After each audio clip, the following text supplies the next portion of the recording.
Hi everyone, I'm j.f.penn from thecreativepenn.com, and today I'm really excited because I'm here with Chuck Wendig, who many of you know. Hi Chuck. Hi, how are you? I'm good. So just to, for those people who haven't met Chuck before, Chuck is a novelist, a screenwriter, a game designer. He's also the author of Blackbirds, Mockingbird and Double Dead, as well as a host of ebooks on writing, and he has a brilliant blog on terribleminds.com. So Chuck, I've been following you, I guess, probably about a year now, I Well, thank think. you. Yeah, about a year. But it seems like you've done so much. Can you give us a sort of brief overview of your creative journey? Oh, well, brief? That's a hard one. I've been doing this. Well, I had my first short story published when I was 18, so that was 18 years ago, which is totally terrifying to me right now. In fact, I think I just had heart palpitations. 18 years. So I had that published, and I always thought I'd be a novelist, and it turned out I wrote horrible novels. And I wrote 5 or 6 very bad novels, including one called Blackbirds that was unfinished and terrible at the time. And building up to that point, I worked in the game industry, also to sort of whet my writing stone a little bit. And from there, I went to a screenwriting thing. I won a screenwriting contest, competition, which was a cheat for me. And then I was trying to learn how to adapt my own horrible piece of crap novel Blackbirds to the screen to fix it and then transition it back to a novel. That worked. I won the contest. I got the mentorship. I did learn how to turn Blackbirds into a proper novel. And part of the secret there was outlining. Apparently, I need to outline if I'm going to actually write books. So from there, I got Blackbirds published, and Double Dead was in the process. And then I had this blog and writing books, and I work in transmedia. There was an Emmy nomination at one point, which is very exciting, for a project called Collapsus. The screenwriting thing took off. I did I went to the Sundance Screenwriters Lab with my writing partner Lance Weiler. So it's been I've been doing a lot, really, all over. In fact, I'm actually, now that I'm saying it all out, I might need a nap. Yeah, and that's amazing. So what are you now then? What comes first? Like when people say, "What are you?" What do you say? Is it author? Is it screenwriter? What is it? I just go with writer, or the occasionally cheeky pen monkey. Just because I write so much. I mean, if I have to put something front and center, novels are where it's at, just because they're paying the bills right now. More than anything else. For a while, it was freelance game work that was paying the bills. But the novel thing, like somewhere in the last year, I developed for myself a career in novel writing. Like I have 4 books out now, I guess, right? Blackbirds, Mockingbird, Double Dead, Dinocalypse now, and then actually Bait Dog, which is a self-published thing. And then I have another 7 books I've got due in the next 2 years. So I'm on fire, and I mean literally, I'm actually on fire. I don't mean in a good way. I mean I'm burning up.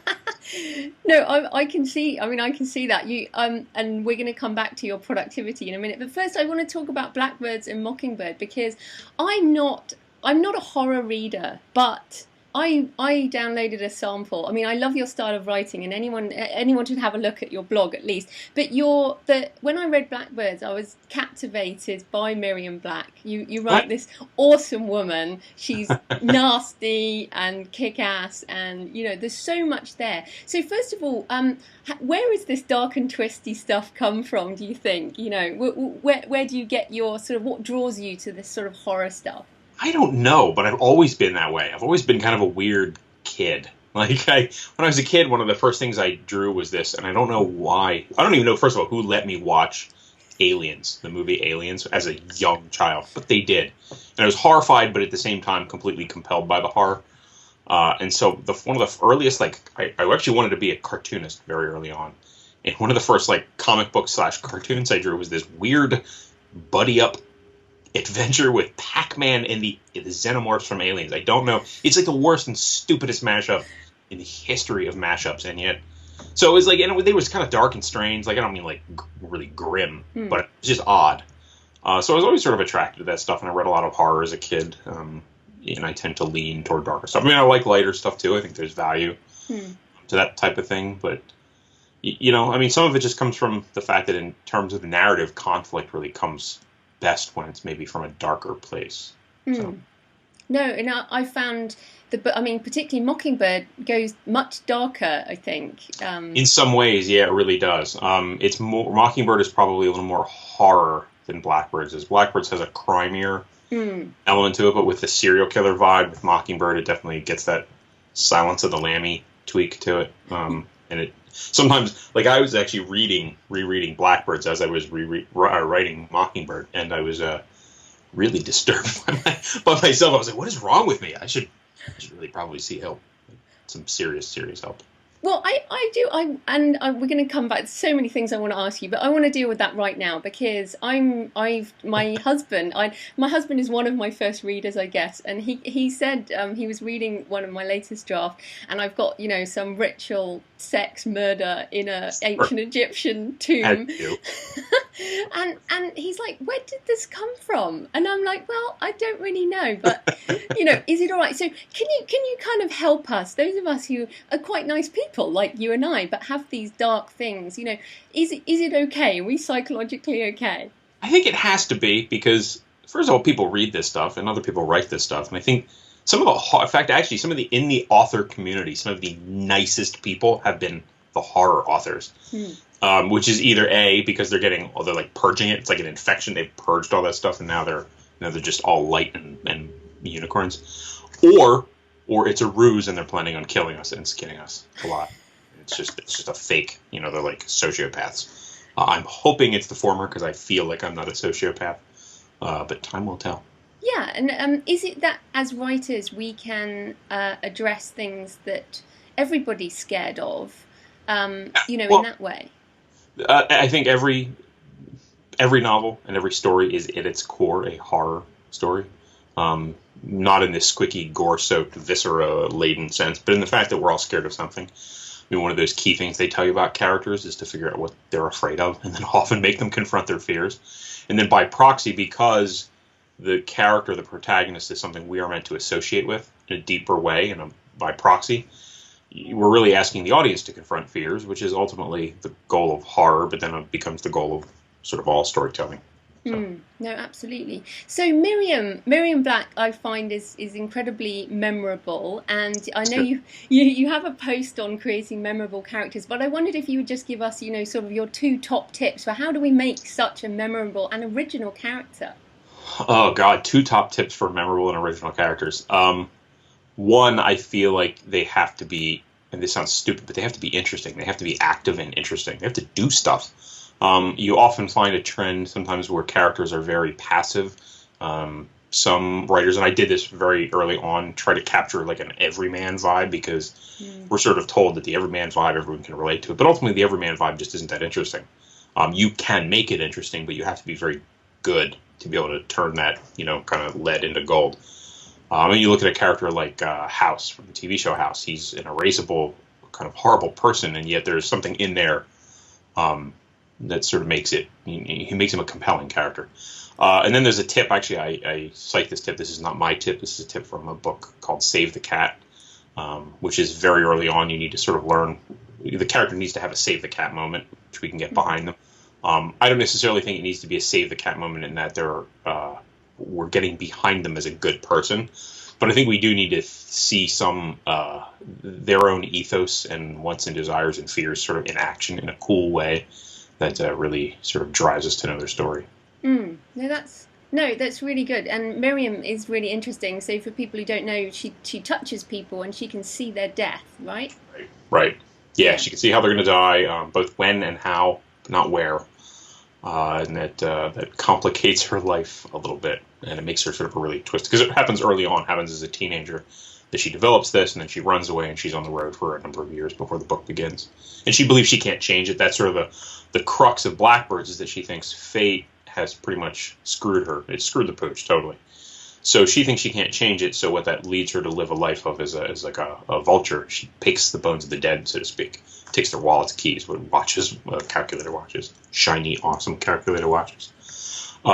Whatever she can do, and then once she meets a person who she responds to, he's possibly is a character named Lewis, who is possibly the only nice character in the whole book. I mean, like, genuinely a nice guy. Only a nice person in the book. Everyone else is sort of awful by some degree. And she learns that he's going to die, and then the question becomes, is she somehow complicit in his death, and then is there a way to change it? So once again, she takes on the battle of fate versus free will. So. No, it's excellent, and I wondered also, because I get this, and you're a man, right? And I get this. I'm told that. I check every once in a while. And it looks I think I get these comments just because I'm a girl, but I get people who say, you're a woman, how can you write these types of violent things? But you're a man, you've written a female protagonist who is really, really violent. Do you ever get any comments on the gender stuff? Oh man, that's probably one of the biggest complaints I have.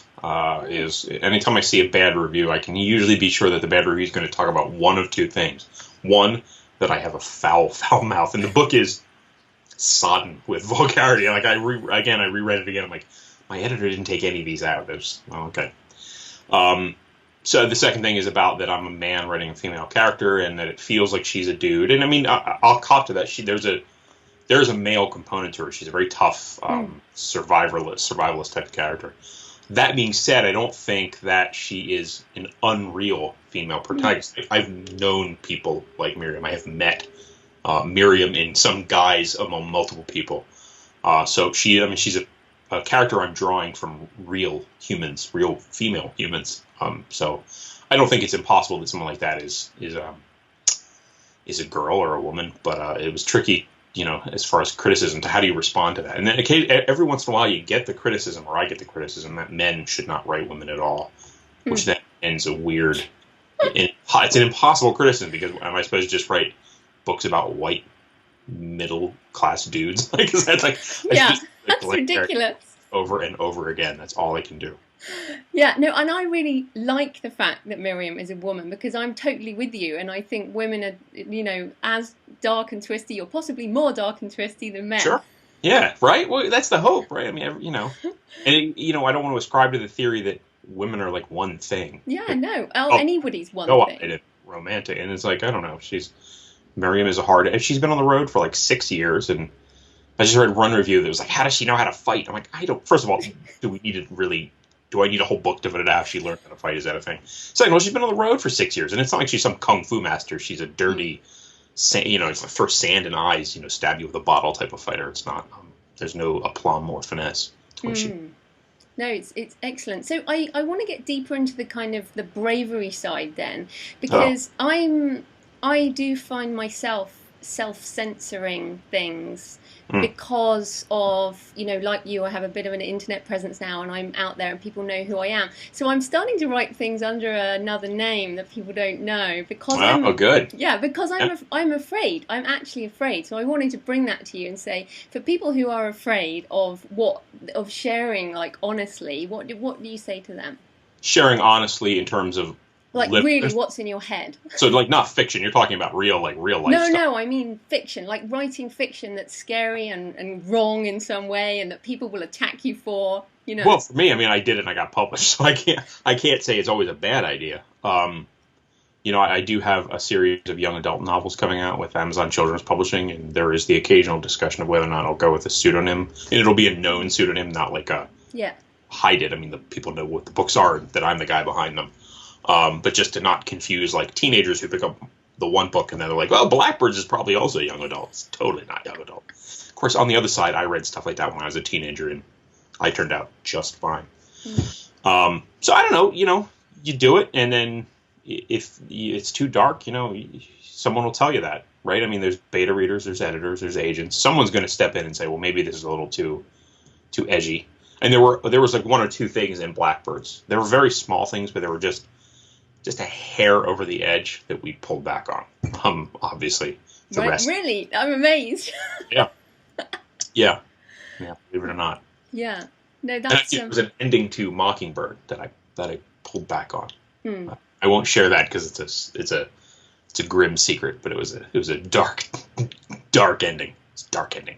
Oh, well, that's good. It's good to hear that, actually. So let's get back into your writing style. Now, although I guess you're in the kind of horror genre, I think that your writing could be classed as literary. What do you think about that? I have a literary background. I studied English, and I adore certain literary voices. So I'm not opposed to that distinction. I don't mind being in a genre sense with a literary vibe to it. I think language is really cool, and I like to play with language and get into the nitty gritty of the narrative, theme, and mood, and all those little flibbertigibbets. Mm. So sure, I'll take it. So I think someone who was it? It was Stephen Blackmore, fellow author, great author. He has a book called Dead Things coming out, which is great. He said something like some of the work in Blackbirds and Mockingbirds sounds like poetry. I was like, oh, that's interesting. I don't know if that's a good thing or a bad thing, but I'll take it. Yeah, I mean, I find your writing like it's beautiful, and like you had a post today on your blog, the Battle Song of the Storyteller, which Oh yeah, I is, do that once a year during November. Some kind of crazy, insane call to action, and those posts are like I uncork the bottle and I let whatever pours out. I just write insane stuff for those posts. no, it's a great post, and it's full of examples of your descriptive writing and your metaphor, and so I wanted to ask you about that because you come up with some things that are really tangential. Do you have a process for that, or how do you think you come up with that stuff? I don't know. Metaphor is weird because it's hard. I mean, metaphor is you're purposefully trying to combine two things that don't belong together. You can't combine two things that look alike. I mean, it doesn't make any sense. You can't say like, well, the deer looked like a moose. It's like stupid. It's meaningless. It has to be something. The way it moved has to be unusual, and it has to draw the reader in an interesting way, visually and emotionally, and almost psychologically to a point. And what you're doing is, as an author, you're sort of imprinting. I think metaphors are like fingerprints. They tell you more about how the author's mind works than a lot of things that are contained in the book. I mean, character and everything does, plot and everything does, story. But the general construction of a sentence does not tell you necessarily how a writer's mind works. But metaphor is like a little peek and a pinhole through the door into the author's weird brain. And there are some authors who do that very well. Joe Lansdale, his like every other sentence is a great and bizarre metaphor, and they work. I don't mean bizarre in a non-functional way. If they're too bizarre, they fall off the cliff and die in the ocean somewhere. But so they really have to be, right and weird at the same time. So I don't know how I think it up. It's just part of it is thinking visually, just taking a walk and taking photos and just seeing what things look like in an unexpected way. There was a very brief story. When I was a kid, I did not wear glasses, and I did not know that my eyes were complete turds in my face, just useless pieces of crap stuck in my head. And so I was outside one day and I saw a bird, a pheasant, like a cockbird. And I was like, well, it's not moving, so it's clearly wounded. So I'm like, I'm going to go and I sneak up on this bird. I'm going to see what it is, and I'll grab it. And I don't know why I was going to grab the bird. I thought I was going to do with it. Choke it. I have no idea what my goal was. So as I crept up on the bird, and I literally got within like 2 feet, and I realized it's really just a rock. Because I had bad vision, horrible vision. But that was telling for me also in a metaphorical sense, in that the rock looked like a bird, and it was just, neither of those. You don't usually think rocks and birds are associated together, but there was a telling moment in that little broken-eyed boy that I was. No, I like that. So that is kind of seeing things differently. Yeah. So maybe what I'm trying to tell people is mess up your eyes. Just take off your glasses and well, that's pretty. I wear contact lenses. I'm completely blind, so well, not completely, but So you said that you take photos and things. Do you like carry a notebook and write stuff down as you see good metaphors and descriptions? I don't generally. I will sometimes. I have my phone on me most of the times as a modern techno whore. I can't leave my phone anywhere. So I will if I need to take like an audio note of a cool. But generally speaking, I because they're so like when I see something in the moment, it's rare that that's the type of thing that's ever going to come back. Like I need to talk about this tree. I don't. It's not. No one else is going to get it. But what it does do, I mean, if we're to assume that this sort of thing, this creative thing that we do, is a muscle in some way, that I think exercising that muscle with metaphors, and that is itself a metaphor, is useful and will continue to help you do it as you go. And then I'm interested, like at the beginning you said that Blackbirds has been around for ages and it was terrible, and you rewrote it and you did a script and then it's back to a novel. And how is some of this language stuff the reason it's become better, or is it a completely different story? How did you take it from crap to being so brilliant? There were two things. Was first of all was learning to outline. I am a pantser by heart and a plotter by necessity.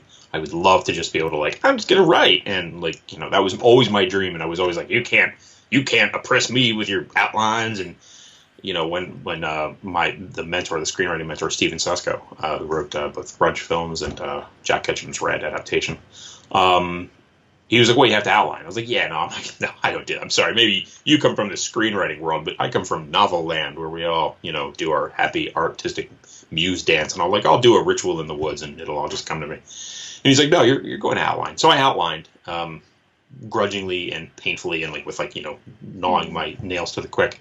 And it turns out that totally worked, because what I didn't have with the story was a plot that made sense that I could hang anything on. So I was able to outline it and then turn it into a screenplay. And the screenplay taught me a lot about language, in that you still need to be in a screenplay, right? I mean, I'm not talking about a shooting script or like a spec script. It's a script that's still meant to be read. Even though it's a blueprint, the script is itself kind of a bare bones outline that's meant to be translated to another form. It still has to be a compelling read. So the dialogue still has to crackle. Those description bars need to be evocative without being pages long. You can't sit there and take a half a page to describe something. You just can't, because each page is a minute of screen time. So the more you do that, the more you lose. So it taught me, well, okay, you really need to be sharp and short with your language, but also still throw in interesting visuals and interesting little hooks that compel the eye and compel the mind. So I translated that sort of back to the novel writing process and said, well, I'm going to take that sort of ethos with language and make it sort of a short, sharp shock of language, but still with a little visual jazz hands, if possible. The other thing that I find really interesting about you is you are kind of an example of the hybrid author who is combining traditional publishing with indie publishing. So do you think that's the best way if people can do it? And what do you reckon about this whole indie trad thing? Well, the reason that I think it's the best way is because I do it. No, it's horrible logic. I shouldn't go that way. Do whatever I do. No, don't. The reason I think it's a good idea is because diversity is a really powerful thing, both in nature and nature diversity. That's the thing. That's how things survive, how species survive. If you have a lawn that's all one grass seed and that grass gets hit by a drought that affects it or some sort of pest or parasite, then your lawn is all dead. Whereas people look at our lawn, we live in the woods, and people look at our lawn and they're like, oh, it's green, it's so lush and beautiful. But if you get close, it's actually all weeds. Our lawn is just a weed bed, but it's kept short and mowed short, and it's in the worst droughts, it's emerald green. And part of that is because diversity allows it to sort of survive. So if one weed dies, there's still a whole filthy nest of other weeds waiting to take over the territory. So what you get with traditional and quote-unquote indie publishing is you get this two sides of things, that if one should fail, the other is there to support you, and they also feed off each other. Like, I know there were points at which some people were questioning maybe if I shouldn't do the one thing and shouldn't do the indie side, or should, you know, focus on the other side. But the opportunities that have been afforded by both could not exist unless I did both. You know, having my young adult novel get published with Amazon, and with what was a deal that was frankly very good for me, was in part lent off the fact that I had two Kickstarters that I was a part of. One was my young adult series, Atlanta Burns, with Bait Dog, and the other one was kind of a middle grade young adult, at least in terms of tone and subject matter, pulp novel called Dinocalypse Now, for the Spirit of the Century role-playing game. So both those things sort of lent themselves up to it. And yet, on the other hand, the experiences that I've had with Blackbirds and Mockingbird, I could have never had I self-published them. And I'm not talking about just sales numbers. What people will talk about is pure sales numbers, and that's what you often get with the indie community. Everyone's like, oh, well, you do so much sales and you control the thing and you get 70%, and that's the best thing ever. It is at a very basic math level, but what it doesn't tell you is that there's things that you don't get with self-publishing. You don't get great reviews. You don't get your book in unexpected hands. I can't tell you how many I got to pitch to incredibly awesome people at film companies out in LA because they got a copy of Blackbirds without me having anything. It just happened. They just got it. And I had another company, a comics company, talk to me, and just things that, like, Blackbirds falls into people's hands. And I've had foreign rights sold, in multiple places. So it's like all these things sort of build on top of each other, and yet Blackbirds sort of also gets attention from the indie side. So what they do is they sort of work together. There's no competition. That's the whole. I don't know why people feel the need that these two things need to compete. Yeah. Not, they can work very well together, and perhaps probably should. Yeah, I'm with you. That's my aim too. But no, and on that, I mean, I saw Mockingbird, I think, reviewed in The Guardian in Britain, and that's like one of the most highbrow papers in the country. Maybe it was Blackbirds. I think Blackbirds was. Maybe it was. I think it was. But I was like, and when I saw it, I was like, wow, that's amazing, because they only review about 5 books a week, and you made it. And I was like, there's no way that would happen with an indie book. No. Indie books are held at arm's length, and sadly so, because I think there's a really awesome number of incredible indie books out there that will just never get the attention they deserve. That's the other myth too. Is a lot of the indie sort of proselytes will tell you that you just write the greatest book you write, and it's the greatest cover, and because it's indie, it's just going to float to the top and cream floats, and it doesn't though. In fact, a lot of the really bad stuff floats, and a lot of the really great stuff sinks. True in traditional publishing as well. So I don't mean it's not indie's fault, but it doesn't. Indie is not a solution in and of itself. No, I agree. And just in terms of other things, I mean, you blog a lot as well. I mean, you blog almost every day. Yeah, Monday through Friday. Yeah, so you blog a lot, and a lot of people will say, stop blogging, keep writing. But your blog seems, I mean, I heard of you through blogging, and I'm sure a lot of people have. How has your blog fitted in with your fiction? Because you seem to do both. I have no proof that it helps. I think it helps. I've met a number of people who have found me, obviously, via the blog, and I have a very big audience both on Twitter and the blog. At this point over the last year, that for some reason people feel the need to actually listen to the crap that I say online. What is wrong with you people? So I think it helps in that I feel like my sales are strong, and I both in terms of publishers and editors and stuff. I think they're pleased that I have the platform, which I don't consider a platform so much as just an audience. I think an audience is really what you're looking for. So I mean, I think it works, but I also don't have any numbers. It's not like I can say, well, I get this X number of people on my blog, and this percentage of them has bought my book. I have no idea. But I do see every day that I have my links, on the side, my Blackbirds, Mockingbirds, and all my writing book links on the side, and I do see that people are clicking out to those fairly frequently. So fingers crossed it has some accurate effect. And you enjoy it, right, as well?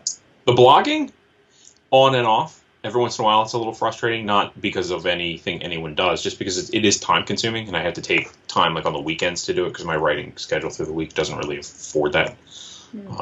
And there are sometimes I'm like, maybe I should stop doing this, but ultimately, then I find some reason that I want to blog again, and then then I love it again. So. Yeah, no, that's great. And then, like you mentioned, your writing schedule there. So you seem to be incredibly prolific, and you talk about, and I love the way you talk about, working hard. So can you tell us a bit about that? What are any tips for productivity, and what does your week look like? I tend to wake up usually around 6 in the morning, and I will write until I am done, which generally means 2,000 to 3,000 words a day.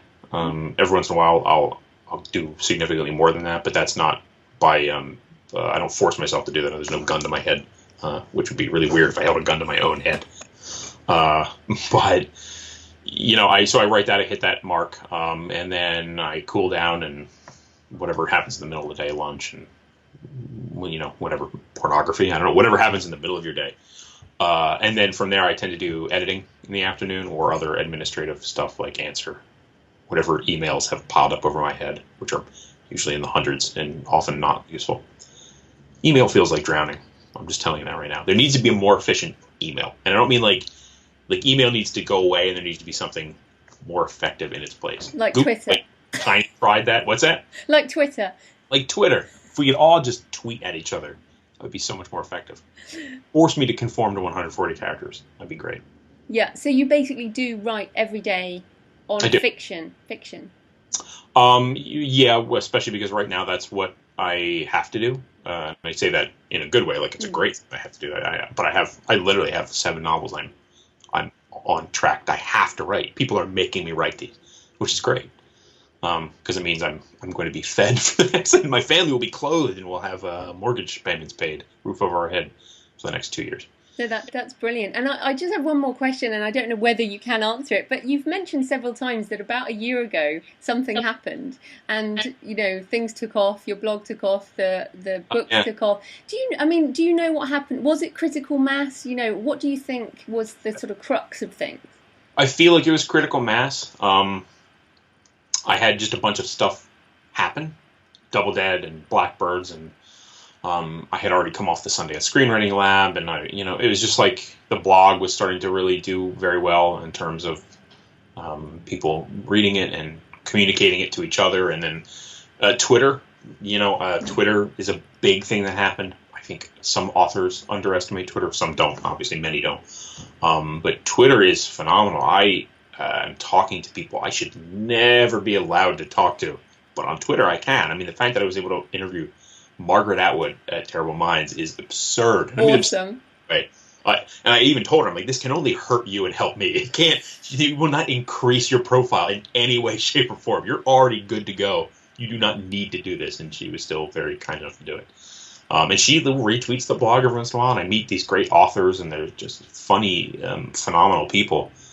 Proving that writers are actually fairly nice, generally speaking. I mean, sometimes they're total dickbags, but generally speaking, they're very nice. So Twitter has been a huge thing.